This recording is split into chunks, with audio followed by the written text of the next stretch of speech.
Dowds, that is, he's also making his way to the grid.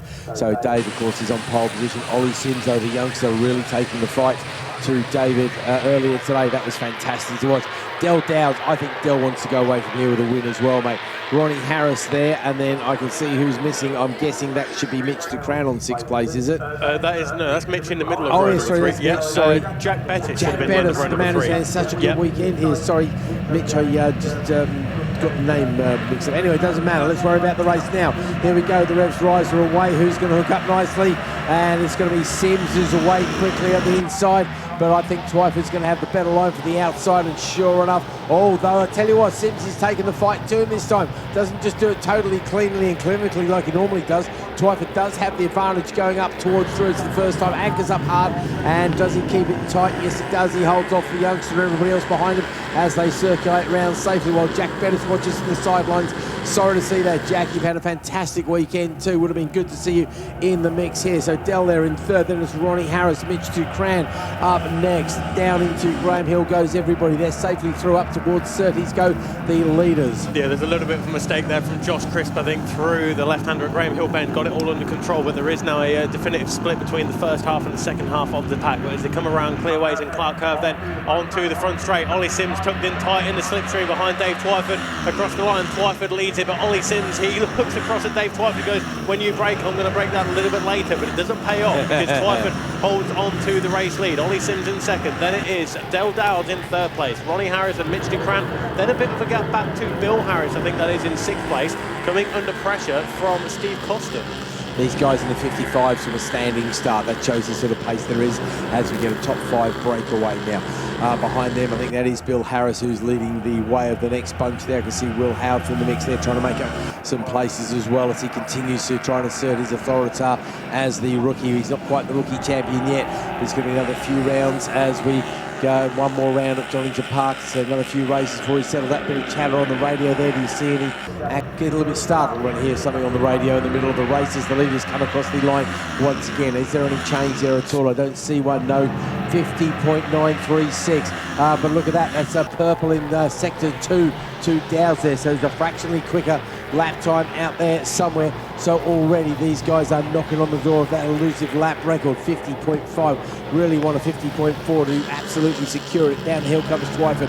I have to say, I think he's got a slight advantage over Sims this time. And I say that, we are talking literally a fractions of a second. I don't think Ollie's taken the fight to him quite as much as he did last time. However, there's plenty of time for Ollie and everybody else to regroup. Starting to be a little bit of a two breakaway because Dowds is starting to get dropped a little bit, though the other two behind them as well, which is DeCrown and Harris, are also getting dropped. The lessons that Ollie Sims will be learning from Dave Twyford at the moment, I mean, that will be so useful for him, wouldn't it? Whether it's on the Minitwin or Supermoto or the 400, Dave Twyford is a quick rider, and Ollie Sims, of course, rides all of those bikes, and he'll be learning a lot from Dave Twyford. Yeah, Twyford, another good man on a 400 as well. And again, Sims, purple, green and purple for him, yellow and green there for Twyford, which in theory shouldn't give you the best lap, but he is quickest with a 50.838. So that shows you how you can't really go by those particular colours. Even though that's Ronnie Harris running on at Graham Hill bend. Oh dear, he runs on straight, but he's going to keep it upright. Unfortunately for him, the grass will be nice and dry up there.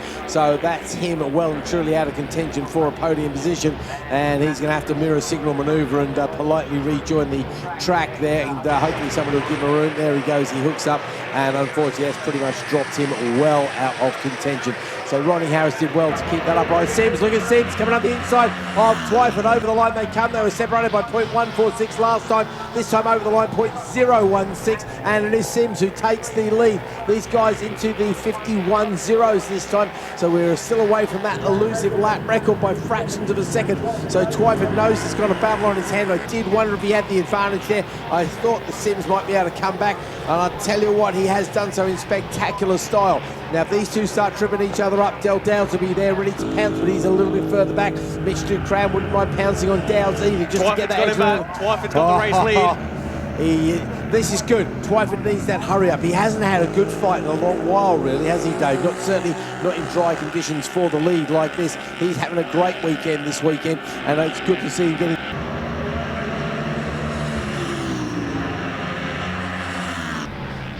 So across the line we go then to complete lap number 5. 0.125 is the gap between Dave Twyford and Ollie Sims. So as you go through Paddock Hill Bend and down through the dip. Sorry, mate, back marker around the outside of the back marker up the top there. That was so brave. I think he was on the curb to go past the back marker there. He is not letting this one go whatsoever, is he? Down the hill we come. Twyford by 2-3 bike lengths ahead of Sims there. Both cranking it hard over, feeding the power in as hard as they dare. And there's Ducran in fourth place as he tries to hang on to it. We still haven't seen another 50 second. It's a retirement. That's a retirement up there at Surtees. Looks like somebody from our top 5 potentially. Wait and see. Yes, we get absolutely. confirmation. So the leaders are coming around clearways onto Clark Curve now. I can see that Ollie Sims and Dave Twyford side by side. Nothing to separate them as they come across the line. There they go. Sims just had a nose in front, 0.023. But Twyford's got the inside line, just sits up Ollie Sims. And they are lapping in the low 51s at the moment. Mitch Ducran, Keith, not coming across the line. I believe it may be Mitch who's retired from this race. Yeah, you might have seen a puff of smoke there from him earlier, but obviously not something you broadcast too loudly in case you've made a mistake there, but I don't think you did, mate. You got good eyesight, and that's definitely paid dividends. Del Dowds is 1.5 seconds behind this battling duo. He's hoping they'll trip each other up, maybe over a back marker. We've got one of our rookie riders who could well come into play. Hopefully they're going to catch that rookie in a nice straight line, just pick up a little bit of a toe going into Paddock Hill.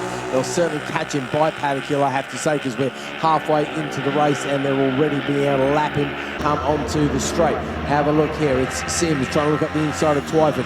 Twyford will be looking for the inside of the back marker. Now, back marker does come into play, does he? Oh, Sims goes down the inside of Twyford. The back marker is in the way. They're going to both go around the inside and outside of the back marker. That's so brave of Dave Twyford, because obviously the back marker might flinch, move across out of the way, but Twyford gets a good drive. He's going to go down the hill. Surely he's going to have a look down the hill here. No, Sims is super strong there. Dowds has got past the back marker in finer fashion. He's going to be closing that gap. Dell would desperately like to get a silver, or better yet, a gold medal to take home. 50.736. Dowds quickest man on the track. Can he find those 0.2 of a second? Oh, it'd be so good. That would be such a brilliant consolation prize for Dell. Really one of those popular guys in the paddock with good reason.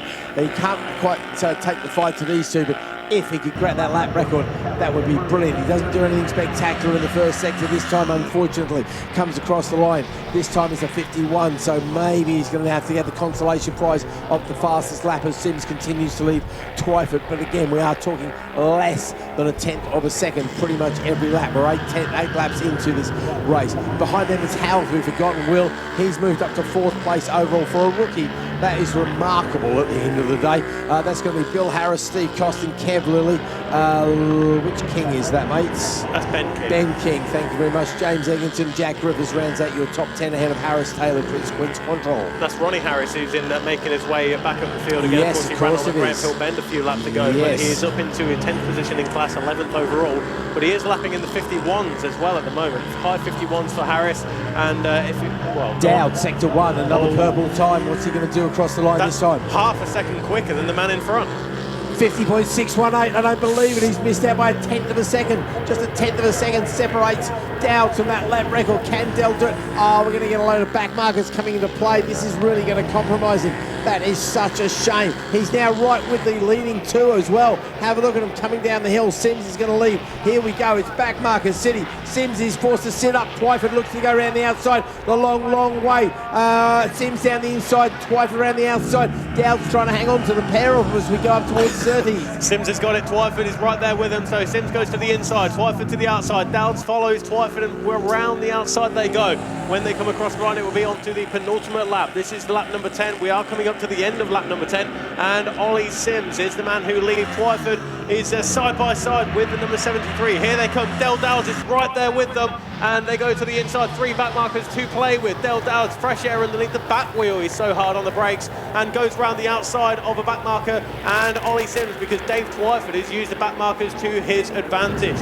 Round into Druids we go then. And Keith, how many times have we said this before? Twyford leads Dowds down from Druids in towards Graham Hill Bend, and Del Dowds, he has taken 1 MRO Minitwin race win this season, and he'd love to take home a gold medal from this. Oh, he so desperately would. You just know it. Del really is desperately riding so out of his skin here. And I will tell you this, mate, I've just done the math. If somebody had done the perfect lap, and I'm talking about Dowds has been the fastest in sector 1, Sims sector 2, they would have got the lap record by 1/10 of a second. Wow. There's a 50.4 out there somewhere, and I think if anybody's going to do it right now, it's going to be Dowds chasing chasing his old friend and rival as he comes across the line ahead of Sims. Again, back markers, such a shame these back markers are playing a part in this race. On to the last lap of go. Sims loses 2 places on that lap. Terrible lap for him. Sims is looking for the inside on Dowds, but there's no opportunity there, so that's one overtaking opportunity gone for the young man on bike number 73.